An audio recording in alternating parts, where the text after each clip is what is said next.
Hey, how's it going, everybody? Welcome back to another video. It's your host, Rising Oblivion. Today, guys, this video is kind of just going to be a base feeling, the things that I've found good about this game, and the things I have found bad about Persona 5 Tactica. If you didn't know, it's already out, man. You can buy it right now. It's already out. I've been playing it on PC, so there's a couple differences there when it comes to platform. There's a couple bugs here for PC. For instance, window mode is kind of weird. If you click off the window, it does some other things. The control buttons are a little bit different if you use a controller, but for the most part, I'm just going to be talking about the game, my experience. Obviously, the platform is going to be a little bit different, but first things first, let's talk a little bit about platform when we talk about playing this game. So, Persona 5 Tactica, obviously, I think had multi-platform in mind whenever it was being developed, and you could tell that for sure, especially playing on like a 4K screen monitor. Some stuff looks a little at times, but I don't think that brings down from the overall experience. This game is better than I thought it was going to be. At least when it comes to my overall thoughts on this game, it is still better than I was expecting. It's a lot better than I think Strikers is. Depends a little bit on whether or not you like this gameplay or not, but again, talking about the game overall, how well it plays on the different platforms, it plays pretty good on all of them. Even Switch has a pretty easy standard time playing this game, at least what I've seen from other people who have played it. Seems like a lot of people are going to Switch, some people are playing on a console. I think PC might be the least played, but it is on Xbox Game Pass, so a lot of people are getting access to it on PC through that. However, I just don't think there's just a lot of PC players when it comes to Persona games. Maybe that's changing. I hope it is. Everybody should be able to enjoy it, but that at least is good to know. It's pretty much playable on everything. There hasn't been any big bugs that I've experienced when playing this game, so it's been going pretty good. At least so far, there's been nothing that's completely destroyed my experience and be able to play this game. So that's the sort of more technical, I guess, portion of this video here, but now let's actually jump into the core mechanics of the game. What's different with it with Royal and some of the other stuff? Let's talk a little bit about that. Let's go over some of the good things first. The technical stuff, I wasn't sort of counting it in the good and the bad because I think it's kind of its own thing. It's, you know, vary between person to person. It's kind of different. Depends what you're going for, right?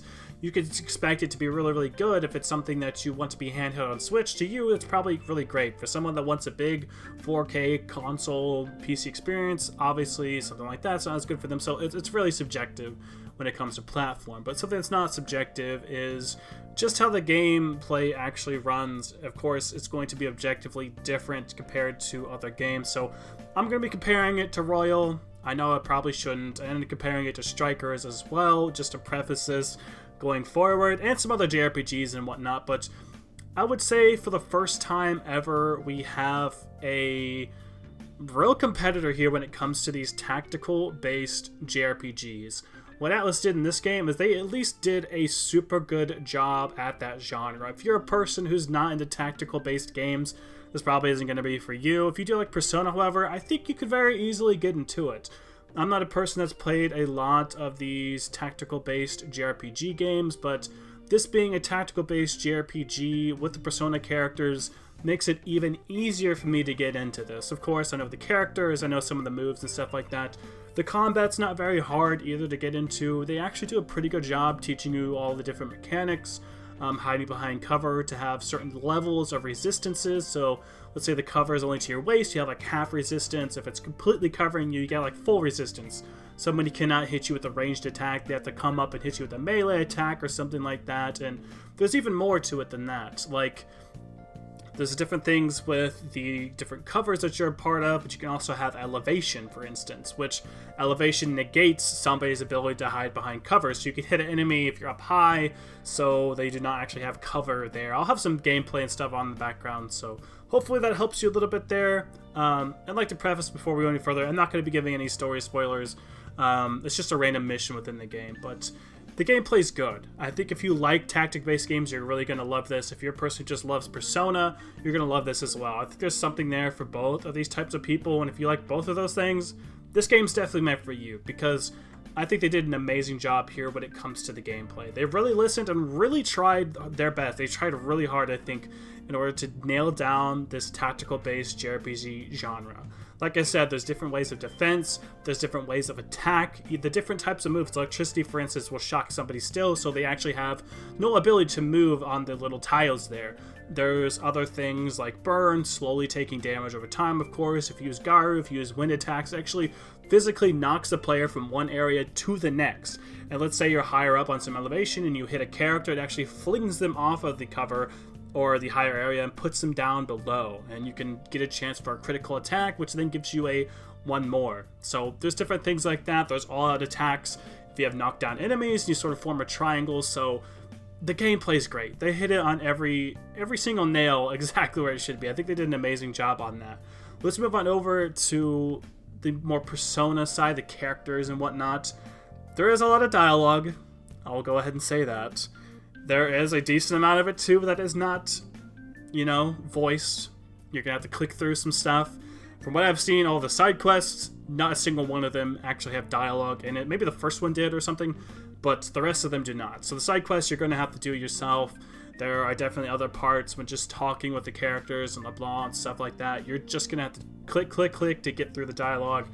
It's not that bad. You have all the other features just like the other Persona games where you can go into auto scroll, it'll just go through the dialogue, it'll go through the stuff for you in general, so that's pretty good. I don't think it's nearly as bad as something like Royal kind of was. Royal seemed to have a lot of text to read. And if you're someone who's streaming it like me, like, comment, subscribe, check out my streams, you know, it's kind of hard because I have to voice everything, so sometimes I just skip some stuff. There's definitely dialogue in there that seems like you can skip. I think the game is trying to appeal to both audiences, new and old players. You can tell that too through the gameplay combat. It treats it as if you don't even know what a Persona really is, right?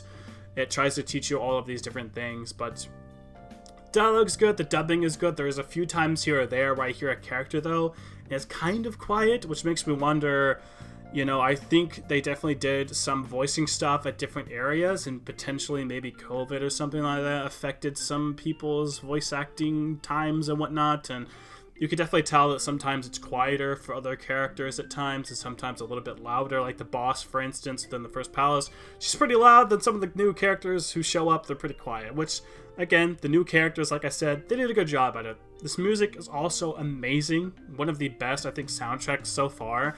They have a variety of remixes from the old tracks of the games, but also they have some new tracks in there that sound pretty cool as well. A new opening to the game also. Hopefully I don't get copyrighted for that. I'm going to try and show that in here as well. It's probably at the beginning of the video, but that's pretty good as well. So we have the core gameplay doing pretty good. The same old Persona dialogue, characters, voices, new characters, they're pretty good as well. But what about the Personas, the, you know, leveling up system? So this game has a skill tree. It's a little bit different compared to the other games. Strikers had a skill tree kind of as well. It's a little bit similar to that. You get these ability points or whatever, and you put them into, or growth points I think they're called. You put them into the skill tree as you unlock stuff at the top of the skill tree, you unlock stuff at the bottom. So it's a little bit different than Strikers there. I think Strikers you could kind of go wherever you wanted to. With this, you have to hit the top level ones first, and you go lower and lower. That's how you will unlock, let's say you're Morgana, for instance, and you have Garu. You have your wind attack. You can spend 10 points to unlock Magaru, so you can hit multiple enemies within a range. So it'll increase the actual block range of how many targets you can hit when you're playing the tactic-based gameplay. It's all done sort of in this blocky style.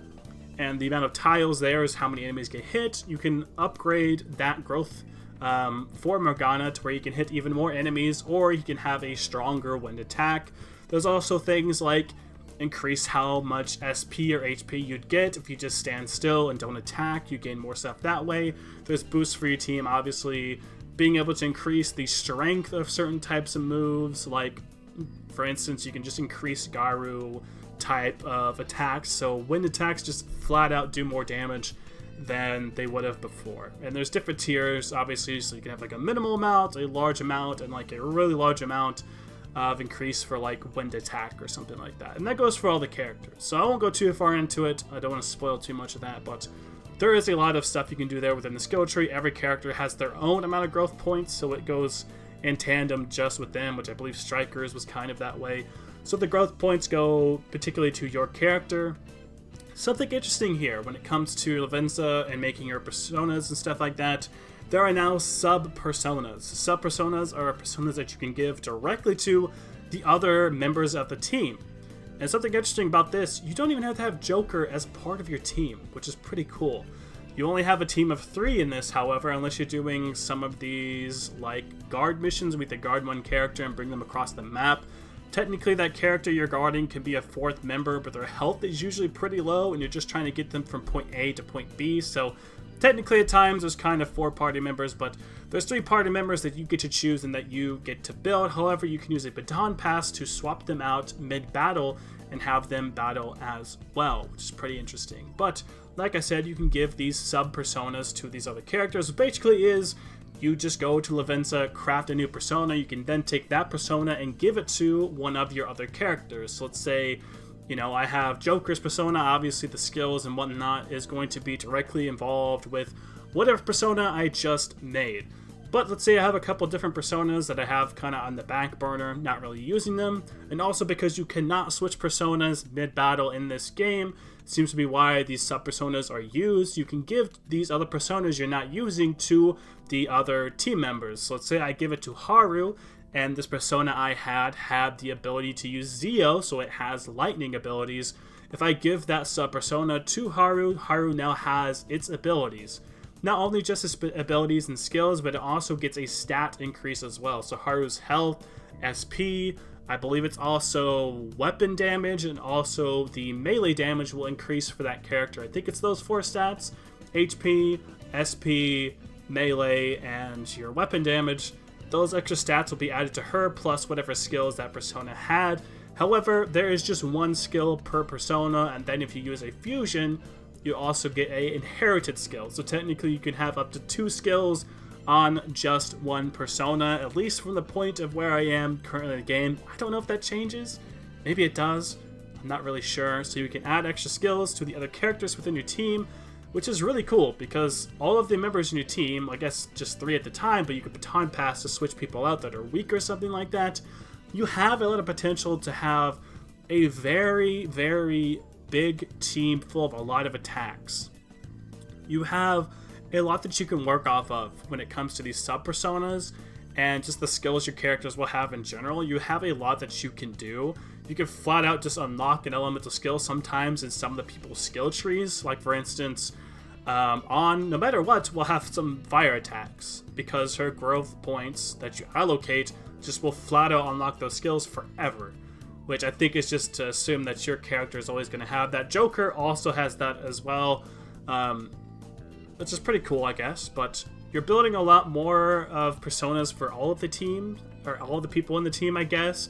You have your front runners of the team that have kind of your best skills, and then the back burner ones maybe, or something like that. But there's a lot of mixing and mashing here. There's side quests you can kind of experiment stuff on too as well. I've done that a little bit. You can grind on side quests. There's main quests as well. LeBlanc is still your hideout and everything, but yeah, I'd say in terms of the gameplay and also what we have in the overworld, they did a very, very good job at this.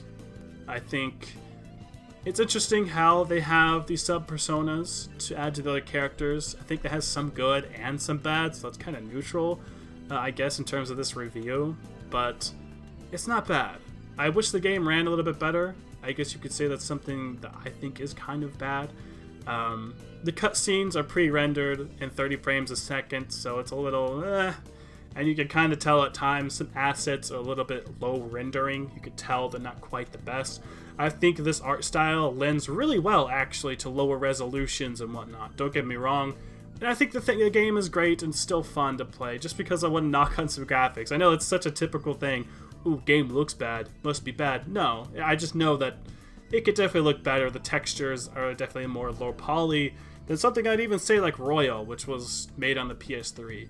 There's definitely a sort of drive here, I think, with this game to get it multi-platform and to have it so that it runs well on all these platforms as well, which is why I think like pre-rendered 30 frames a second cutscenes are what they're going for. I'd say those are a bad thing if you're a person who's having, you know, better hardware, although it's obviously a really good thing if you're someone playing on the Switch, because you know you're going to have a pretty good experience there. So there's nothing wrong with that. I guess it depends on what console you're playing on. The gameplay is good. It's whether or not you're a tactic-based person and whether or not that's going to be any fun. The overworld stuff is good. There's lots of dialogue. I kind of consider that to be bad, but there's also really, really good voice dialogue. There is some voice acting issues here right there. I think with audio, hopefully we get some patches or something like that. They can bump the audio of a few of the characters. It's not too noticeable, but I think just playing through the game, knowing that I'm like kind of commentating on it and whatnot, and I knew I was going to make a video like this, I was a little more critical, I think, at times, trying to, listen in on stuff. But that's kind of the good and bad of this so far. There's not a lot to say, really enough. If you like tactical-based games, it's good, you got it. If it's a person that wants to play Persona, you're good, you got it. If you want that together, it's pretty good. There's only just a few differences here or there, the sub-personas being a big one when it comes to like equipment, I guess you could say. The tactical based stuff, obviously that's kind of the whole point of this game. That's a huge difference in comparison to the other games. It's still turn-based, so it's not too far, but you are worrying a lot more about movement, where the characters are, sight lines. If you're a tactical based JRPG kind of guy, it's about what you'd expect for that. But yeah, I think that's gonna be kind of it for this so far. I've done like the first sort of stage or two of the game. If I were to rate this anywhere, I definitely would say it's better than Strikers. I think they also took more time on this game. Also, it's not from, a different company making this. This is more involved with Atlas, so that makes, I think, a little more sense. Maybe not. I'm not too sure, but I would put this above Strikers. I think Persona 5 Royal is still better. If we're talking about an overall experience, if I had to start from zero and just play one of them, I think Royal is what I'd go for. But this is still a really fun game, a really cute game, has good story, the new characters are pretty fun, the gameplay's good. If I were to rate this, I would put it like a 8 out of 10. There's definitely things that could be better. That's just kind of where I'm at right now, by the way. I definitely could change over time depending on how short the game is or whether or not it's worth it. There is one last thing before the video ends here, and that is DLC. There is $20 DLC to have Akechi and Kasumi put on to the game, which I think this is more of Atlas or maybe Sega. I'm not too sure. I don't know which one. Maybe it's more Sega's fault. There's a couple DLCs. I think it's technically 3. One of them's $20 to get Kasumi and Akechi brought onto this. I think they have their own side quests to get them added onto the team, which kind of just goes to show how much I don't understand exactly why they chose those two. I think this game was, I don't think it was far in development by the time Royal came around. Maybe it was, I don't know. They've been a little obscure, I think, about this game, but maybe it was. I'm not too sure. But $20 day one DLCs, like a big kick in the fucking nuts. I don't like that. That's kind of terrible. The skins and stuff, the legacy personas, you get some Picaro personas, I think you can buy for a couple dollars there. I think technically there is already some that you can get for pre-order bonuses, but the $20 DLC is a little insane. And I don't think many people are going to pay just for 2 characters to have that. They are fleshed out characters with their own moves and whatnot, but I don't know. That's a little bit insane. If anything, to take away from the entire experience, I'd say that's probably the worst part. $20 day one DLC instead of just sort of equipping it there. That's $10 per each of those characters, I guess. But hopefully this was informative. I'm not too sure if it was. I like it though. I think it has a lot of potential, and I think I'll do an even bigger video talking a lot more about this whenever I completely finish the game. I guess you could say this is sort of a first impressions, about 6-7 hours into the game. First impressions based on what we have here. I've tried out every mechanic of the game, so at least I can tell you about that. And maybe I'll do more of a spoilery story type video later as well. But I think it's going to be it for now, guys. Please like, comment, subscribe for more content. As always, I'll see you in the next video. Thank you all so much for watching.